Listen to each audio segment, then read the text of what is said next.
Another book I read before Prometheus Rising, actually, before I left New York, it was Jorge Luis Borges, uh, what's it called? Ficciones, which is his collection of short stories. I think he was only a short story writer. I'm not sure if he had novels. I'm not very familiar with it actually, but he's an Argentine author who was very well known in the 20th. He's one of the most well known writers, I think, of the 20th century, and I realized I wasn't very familiar. I didn't know a lot. I haven't read a lot of Latin America literature generally, so I thought a short story collection would be interesting. And he is, and again, I'm someone who I have to always kind of say whenever I do these reviews. A lot of the time, I don't know anything about about Argentine literature. I'm not an expert on anything. I don't know.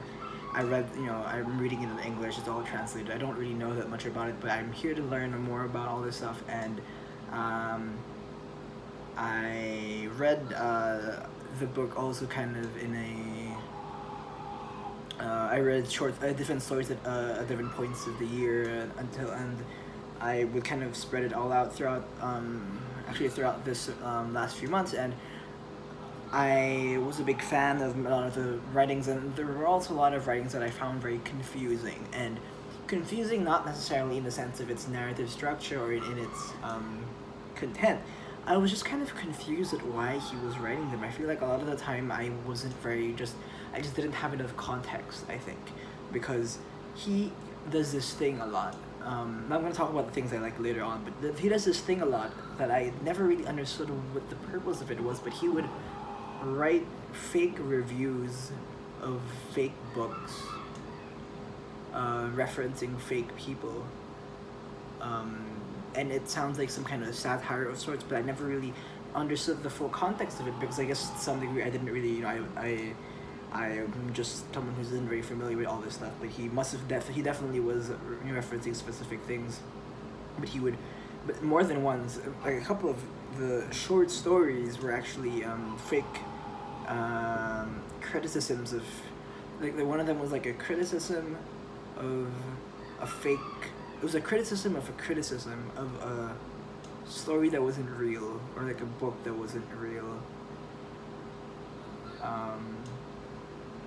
Or like it was like someone writing about, or it was the persona of the short story was someone who was talking about comparing two different critiques of a certain piece of work that wasn't real either. So it was kind of confusing. I was reading them and I was like looking some of the things up. I'm like, this isn't even a real book. None of these people are real, but it's somehow in the short story form, and I guess to some degree it is very interesting to read and because it goes through the questions the idea, what is a short story anyway. It is fiction. Not all of it is fiction. So even if it is in the form of a review of sorts, because because the review is in some degree not based on a real thing. It's fiction as well. It's all fiction. All the things, because the book is called Ficciones, it's all fiction. So I guess they're all short stories. Interesting, very interesting author. I loved The Circular Ruins was one of the short stories I really enjoyed, as well as The Lottery in Babylon. That was kind of a crazy one.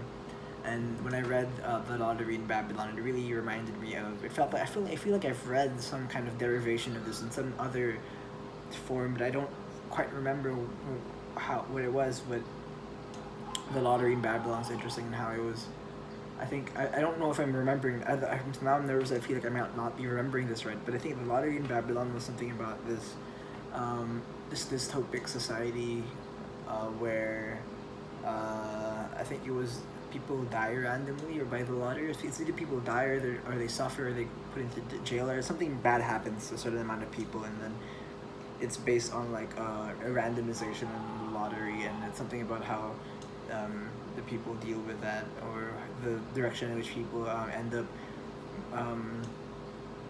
finding peace with that system of sorts that they kind of set up for themselves. I think it was that. Honestly, I could be remembering it wrong, but I remember in the process of reading these, I really enjoyed them. There was The Garden of Forking Paths, which was about someone who it was about someone, I think it was going to this temple of sorts. It was about betrayal. It was about betrayal and spies and not knowing who to trust. A lot of his short stories are very, what is the word for it? It's like when you read them, it's always a process of you trying to figure out what he's trying to say, what he's trying to go towards, and then being thrown twists at the end. In a way, they're all very satisfying, and they're all very ingenious and creative. And a lot of the time, I just sit there kind of wondering I wonder who this guy. I wonder what kind of person this guy was. I would love to to have been able to speak to him, or just reading his short stories, reading what an eccentric writer he was. I just want to know more about him and why he was doing the things he was doing and why he was thinking about those kinds of story structures and themes. And there's lots of themes of the idea of infinity. There's the Library of Babel, which is about I guess a lot of his stories are about infinity. So you realize when you read his short stories that a lot of them are not necessarily about the plot. It's not about the plot. It's not about the characters. It's a lot of it is about more conceptual ideas and themes that he tackles through the structure of a story, as if it was like some kind of biblical parable of some sorts, right? It sounds, a lot of the times he's like tackling these very heady themes and ideas through the story format. And it's very engaging. It makes you want to, and after you read one, you just want to sit there and think a lot about them. One of them was Funes the Memorious, which is in the second half of the book. It's called, they call it Artifices. Funes the Memorious, which is about someone who has the perfect memory. I don't want to really spoil it, but that's kind of the premise. It's about this person who says he has like perfect memory, never forgets anything. And then my favorite of the short stories it's called Theme of the Traitor and the Hero. And I don't really want to go too much into it, but it's my favorite of the short stories. It's in the second half of the collection. And I just loved it so much. I loved so much what he was trying to say about writing, about storytelling, about history as a form of storytelling. Just as much as any other kind of story is, the manipulations of it, the degree to which one can shape one's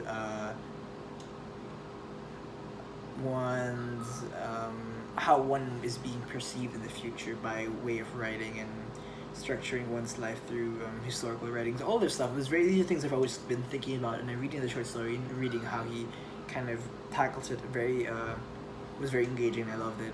And I feel kind of bummed out because I found out that this film I was planning to see a few months ago in New York that I never got to see it, but it was showing in this theater called Anthology Film Archive. It's called The Spider Stratagem by Bernardo Bertolucci.